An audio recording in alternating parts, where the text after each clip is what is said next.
Velkommen til Street Shop udtrækning om Tempest Skateboard. Det er i dag mandag den 5. september, og vi skal finde en vinder af vores Facebook konkurrence.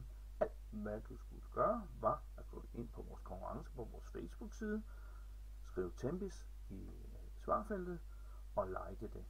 Konkurrencen løb fra den 17. august til og med den 1. september.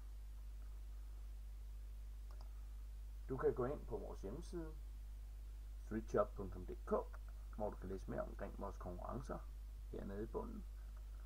Samtidig med kan du altid gøre en god handel op i vores tilbud, eller kigge på vores nyheder, eller scrolle i vores produkter og se om der var ikke noget der lige skulle passe til dig. Men nu er det vores Facebook konkurrence, den kan du selvfølgelig komme direkte fra vores hjemmeside og til, men du kan også godt trykke på Facebook, så det gør vi nu.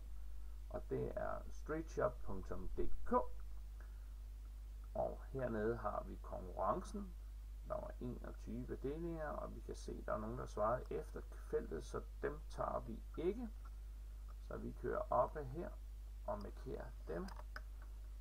Så vi herover. Og vi ved, det var Tempest, der skulle svares. Så det markerer vi. Så søger vi efter det. Mærke.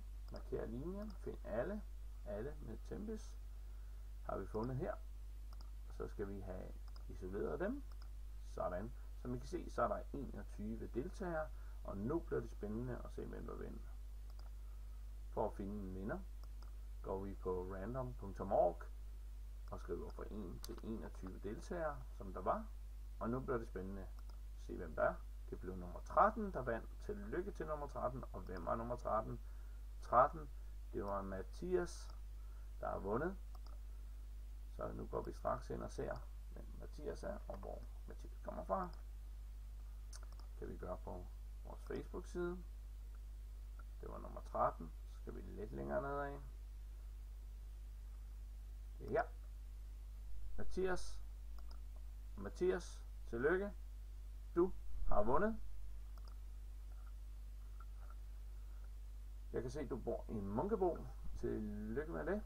Mathias, vi vil kontakte dig personligt på hvad nu det hedder, din Facebook-profil.